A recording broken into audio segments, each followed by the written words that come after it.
సుమన్ టీవీలో మీ business promotions కోసం ఈ కింది నెంబర్ను సంప్రదించగలరు.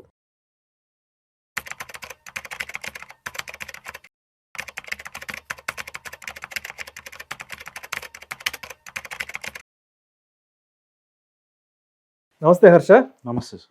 హర్ష, టాక్సేషన్కి సంబంధించి ఎంత తెలిసినా ఎంత తెలుసుకున్నా ఇంకా తెలియాల్సింది చాలా ఉంటుంది. చాలా మంది ఎంత పెద్ద మొత్తంలో సంపాదిస్తున్నా ఎంత పెద్ద ఏజ్ వచ్చినా కూడా టాక్సేషన్కి సంబంధించిన కొంత గందరగోళాన్ని కొంత అయోమయం ఎదుర్కొంటూ ఉంటాం. అంటే ఇంకా ట్యాక్స్కి సంబంధించిన కన్ఫ్యూజన్స్ ఏవో ఉంటూనే ఉంటాయి. కాబట్టి పేరెంట్స్ అనేవాళ్ళు చిన్నతనం నుంచే పిల్లలకి టాక్సేషన్కి సంబంధించి ఎటువంటి విషయాలను నేర్పించాలి, తెలియపరచాలి అంటారు పిల్లలకు టాక్సేషన్ మీద? సో ఫస్ట్ మనం అర్థం చేసుకోవాల్సింది అసలు ట్యాక్సెస్ అంటే ఏంటి, టాక్సేషన్ అంటే ఏంటి అనేది ఫస్ట్ అన్నిటికంటే ఇంపార్టెంట్గా చూడాల్సిన విషయం. ఇప్పుడు మనం అందరం కలిసి ఒక సమాజంలో ఉన్నాం. ఇండియా, మన కంట్రీ పేరు ఇండియా అని పేరు పెట్టుకున్నాం.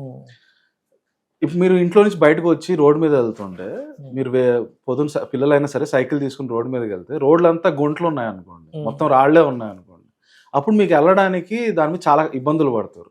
అలా కాకుండా మనకి తార్ రోడ్డు, ప్లెయిన్ రోడ్డు ప్రశాంతంగా వెళ్ళడానికి, ఆ రోడ్డు వేయడానికి డబ్బులు ఎక్కడి నుంచి వస్తాయి?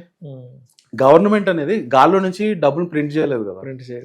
అట్ ద సేమ్ టైం మీరు మార్నింగ్ వెళ్ళి పార్క్లో ఆడుకోవాలనుకుంటారు. పార్క్లో ఆడుకోవాలంటే ఆ పార్క్ మెయింటెనెన్స్ అవసరం కదా. అందరూ వచ్చి మీరు వాడేసుకొని మీరు చెత్తలన్నీ అక్కడ వేసేసి వెళ్ళిపోతారు. అంత వచ్చి ఎవరో ఒకరు క్లీన్ చేయాలి కదా.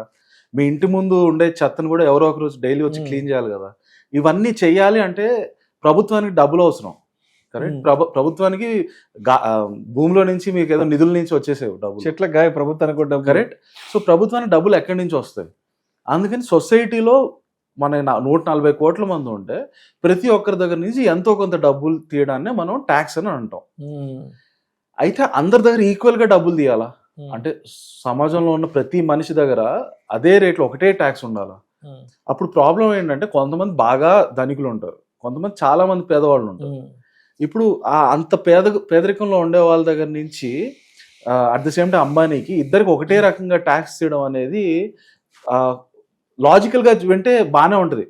సొసైటీలో అందరూ ఈక్వల్ గా పే చేయాలి, ఎందుకంటే అందరూ ఒకటే సొసైటీలో ఉంటారు. కానీ హ్యుమానిటీ వైజ్ పరంగా చూస్తే, because we are in a society, ఆ రెస్పాన్సిబిలిటీ ఉంటుంది ప్రతి ఒక్కరి మిగతా వాళ్ళ మీద. ఆ రెస్పాన్సిబిలిటీ బేసిస్ మీద మన ట్యాక్సెస్ కూడా చాలా స్లాబ్స్ ప్రకారంగా పెట్టారు. బాగా డబ్బులు ఉండే వాళ్ళ దగ్గర నుంచి ఎక్కువ స్లాబ్స్, పేదవాళ్ళ దగ్గర నుంచి చాలా తక్కువ స్లాబ్స్, తక్కువ ట్యాక్సులు తీస్తారు. ఇది మనం ట్యాక్స్లు ఎలా చేస్తాం? బ్రాడర్గా మార్కెట్లో ఉన్న ట్యాక్స్లు అన్నీ తీస్తే 3 మెయిన్ ట్యాక్సెస్ ఉంటాయి. ఒకటి వచ్చి కార్పొరేట్ ట్యాక్స్ అంటాం, ఇంకొకటి వచ్చి ఇన్కమ్ ట్యాక్స్ అంటాం, మూడోది వచ్చి జిఎస్టీ అంటాం. కరెక్ట్. కార్పొరేట్ ట్యాక్స్ అంటే ఏంటి? మన ఇండియా కంట్రీలో ఏవైతే బిజినెసెస్ ఉన్నాయో వీళ్ళందరూ పెద్ద పెద్ద బిజినెస్లు, చాలా వేల కోట్లలో బిజినెస్లు చేస్తారు. కొంతమంది 100 కోట్లు, కొంతమంది 10 కోట్లు చేసినప్పటికీ అల్టిమేట్గా ఇవన్నీ బిజినెస్లు కాబట్టి, బికాజ్ వాళ్ళ దగ్గర ఉండే డబ్బులు పెద్దది కాబట్టి, సో బిజినెస్లో వచ్చే లాభాల్లో తీసుకోవడాన్ని కార్పొరేట్ ట్యాక్స్ అని అంటాం. ప్రభుత్వం ఏవైతే ట్యాక్స్లు తీసుకుంటుందో డైరెక్ట్ బిజినెస్ దగ్గర నుంచి.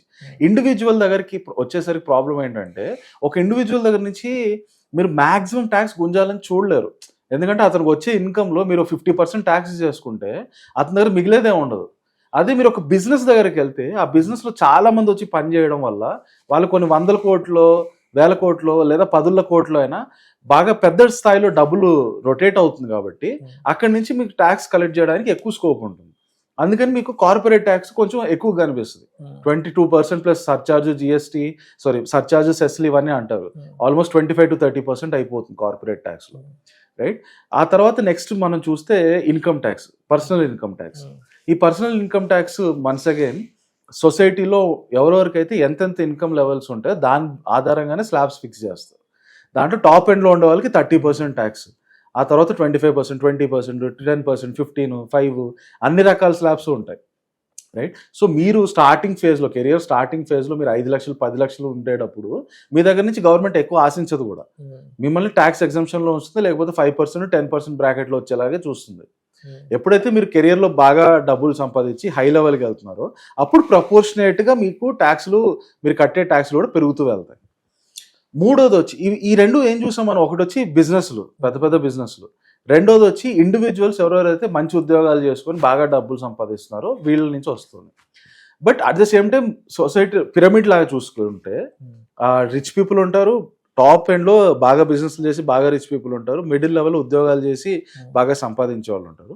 బాటమ్ ఆఫ్ ద పీరియడ్ చాలా మంది చిన్న చిన్న వ్యాపారాలు, చిన్న చిన్న ఉద్యోగాలు చేసుకుంటూ చాలా తక్కువ స్థాయిలో సంపాదిస్తారు. వీళ్ళు కూడా ట్యాక్స్ కడతారు. కాకపోతే వీళ్ళు డైరెక్ట్గా ఇన్కమ్ ట్యాక్స్లు వీటిలో కాకుండా మీరు కొనే వస్తువులు ఏవేవైతే మీరు కొనే సోపులు, టూత్ పేస్ట్లు, లేకపోతే ఇంటికి కావాల్సిన, ఇంట్లో మీకు కిచెన్లో కావాల్సిన సామాన్లు, ఇవన్నీ కొనేటప్పుడు వాటన్నిటి మీద కొంత ట్యాక్స్ పే చేస్తారు. దాన్ని మనం జిఎస్టీ అంటాం. ఈ జిఎస్టీ అనేది ఎందుకు అంత తక్కువలో 5% ఉంచుతారు, 12%, 18% అంటే ఆ 5%లో ఉండే వస్తువులు మీరు చూసారంటే most of the bottom of the pyramid, most of the society ఏవేవైతే వస్తువులు వాడతారో వాటి మీద 5% పెడతారు. సో దట్ ఎవరికైనా సరే కొనుక్కోవడానికి అది ప్రైస్ మరీ పెరగకుండా అందుబాటులో ఉండడానికి. కొంచెం టాప్ ఎండ్లోకి వస్తే లగ్జరీ ఐటమ్స్, లగ్జరీ కార్లు కొనేవాళ్ళు, ఫండమెంటల్గా అర్థం ఏంటి, లగ్జరీ కార్ కొంటున్నారంటే ఇతని దగ్గర చాలా డబ్బులు ఉన్నాయి కనుక నీ వంతుగా సమాజానికి కోసం అని చెప్పి కొంచెం ఎక్కువ ట్యాక్స్ పే చేయని చెప్పి వాళ్ళు హయ్యర్ బ్రాకెట్లో ఉంచుతారు. రైట్, 40%, 28%, ఆ 40% బ్రాకెట్ దాకా వస్తుంది ప్రస్తుతం. సో ఓవరాల్గా ట్యాక్స్ ఎందుకు అవసరం అంటే అల్టిమేట్గా మీరు ఇంట్లో నుంచి బయటకు వచ్చి మీరు రోడ్ల మీదకి వెళ్ళాలన్నా, లేదా మీరు ఒకవేళ హ్యాపీగా ఇంట్లో ఉంటే మీ ఇంటి మీదకి సడన్గా ఎవడో కత్తి తీసుకొని వచ్చి గన్ను తీసుకొచ్చి ఇంట్లో వాళ్ళని చంపేశాడు, మీ దగ్గర బాగా డబ్బులు ఉన్నాయి, వచ్చి మీ డబ్బులు తీసుకెళ్ళిపోతే అలా సొసైటీలో ఒకరొకరిని వెళ్ళి చంపేసుకోవడాలు, డబ్బుల కోసం అని చెప్పి షూట్ చేసేసుకొని వాళ్ళ డబ్బులు దోచేయడాలు, ఇవన్నీ ఆపాలంటే మనకి పోలీస్ వ్యవస్థ, ఒక లా అండ్ ఆర్డర్ ఉండాలి. ఈ లా అండ్ ఆర్డర్ ఉండాలంటే దాంట్లో పోలీసులు ఉండాలి, జడ్జిలు ఉండాలి, వీళ్ళందరికీ జీతాలు కావాలి కదా, వీళ్ళందరికీ డబ్బులు కావాలి కాబట్టి మీరు ట్యాక్స్లు పే చేస్తారు. రైట్, సో ఓవరాల్గా మీ సొసైటీ ప్రాపర్గా ఫంక్షన్ అవ్వడం వల్ల అండ్ మీ సొసైటీ ఎప్పుడైతే పీస్గా ఉంటుందో అప్పుడే మీరు కూడా గ్రో అవుతారు. సొసైటీ సంక్రాంతికి పోవాలి, నేను ఒక్కడే గ్రో అవ్వాలనేది అవ్వదు. సొసైటీ గ్రో అయినప్పుడే ఆ ప్రశాంతతలో అందరూ గ్రో అవుతారు. సో సొసైటీ ప్రశాంతంగా పీస్ఫుల్గా ప్రాపర్ వేలో గ్రో అవుతూ వెళ్ళాలంటే దానికి ఎంతో కొంత ట్యాక్సెస్ అనేది అవసరం. రైట్, సో మీరు ఆ ట్యాక్సెస్ని ఇదర్ కార్పొరేట్ ట్యాక్స్, ఒకవేళ మీ సొంతంగా బిజినెస్ పెడితే దాంట్లో నుంచి కార్పొరేట్ ట్యాక్స్ కడతారు, లేదా పర్సనల్ ఇన్కమ్ ట్యాక్స్ కడతారు, లేదా మీరు కొనే వస్తువుల మీద జిఎస్టీ కడతారు. ఆ రకంగా అల్టిమేట్గా మీరు మీ వంతుగా సమాజానికి కోసం అని చెప్పి ఎంతో కొంత కాంట్రిబ్యూట్ చేస్తారు. అండ్ అదే మీకు హక్కు కూడా ఇస్తుంది. మీరు ట్యాక్స్ కట్టారు కాబట్టి మీ రోడ్లు బాగాలేదంటే రేపు వెళ్ళి మీరు మీ ఎమ్మెల్యేలు, ఎంపీలని క్వశ్చన్ చేయాలి. సో ఇందాక మీరు చెప్పినట్టు పిల్లలకి ఎలా అర్థం అవ్వాలి అని అంటే, ఫర్ ఎగ్జాంపుల్ పిల్లలు బర్త్డే రోజు ఎలాగైతే చాక్లెట్లు డిస్ట్రిబ్యూట్ చేస్తారో ఇంకో రకంగా ఎలా చూద్దాం, మీ పిల్లలకి వెళ్ళి చెప్పండి, నువ్వు ఒక చాక్లెట్ బిజినెస్ పెట్టుకున్నావు, చాక్లెట్స్ తయారు చేసి అందరికీ, నీ ఫ్రెండ్స్ అందరికీ చాక్లెట్స్ అమ్ముతావు అని పెట్టుకున్నావు. సో నువ్వేం చేస్తావు, చాక్లెట్స్ ఇంట్లో తయారు చేసుకొని వెళ్ళి ఎక్కడన్నా పార్క్ పక్కన ఒక చిన్న స్టాండ్ పెట్టుకొని అక్కడ చాక్లెట్స్ అమ్మడం మొదలు పెడతావు. రోజంతా చాక్లెట్స్ అమ్మిన తర్వాత నీకు ఒక 100 రూపీస్ వచ్చింది అనుకోండి, ఆ 100 రూపీస్లో నువ్వు ఒక 10 రూపీస్ గవర్నమెంట్కి పే చేస్తావు. ఎందుకు గవర్నమెంట్కి పే చేయాలి, 100 మొత్తం నీదే కదా చాక్లెట్స్ అమ్మితే అని అంటే, ఆ 10 రూపీస్ ఎందుకు పే చేస్తున్నావు అంటే, నువ్వు ఎక్కడ పెట్టావు నీ షాపు, నీ స్మాల్ చాక్లెట్స్ అమ్మే షాప్ని నువ్వు తీసుకెళ్ళి ఒక పార్క్, ఎక్కడైతే అందరూ పార్క్ బయట పెడుతున్నావు, ప్లస్ ఆ రోడ్ పక్కన అందరు వెళ్తూ ఉంటారు, అక్కడి నుంచి వచ్చి అందరు పార్క్ లో ఆడుకునేసి వెళ్ళిపోతారు. ఈ ఎవరు వచ్చి ఈ పార్క్ ని మెయింటైన్ చేయాలి, ఆ పార్క్ లో పిల్లలందరూ వచ్చి ఫుల్ గా ఆడుకుంటారు కదా, ఆడుకుని ఐస్ క్రీమ్ పుల్లలు ఇవన్నీ ఎక్కడైనా పారేస్తారు, అవన్నీ వచ్చి ఎవరన్నా క్లీన్ చేయాలి, ఆ పార్కులకి నీళ్లు పోసి మొక్కల్ని పెంచాలి. ఇవన్నీ చూసుకోవాలంటే గవర్నమెంట్ కి ఎవరినొకరిని పెట్టాలి కదా, మెయింటెనెన్స్ ఖర్చులు అవుతాయి కదా, వాళ్ళకి శాలరీ ఇవ్వడానికి.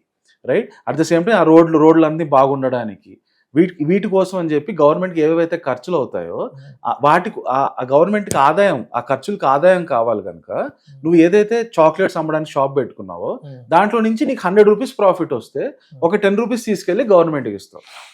రైట్, సో దట్ నువ్వు కూడా నీలాగా వేరే పిల్లలు కూడా వచ్చి అక్కడ షాపులు పెట్టుకోవచ్చు, లేదా నువ్వు ఇంకా పెద్ద బిజినెస్లు పెట్టుకోవచ్చు.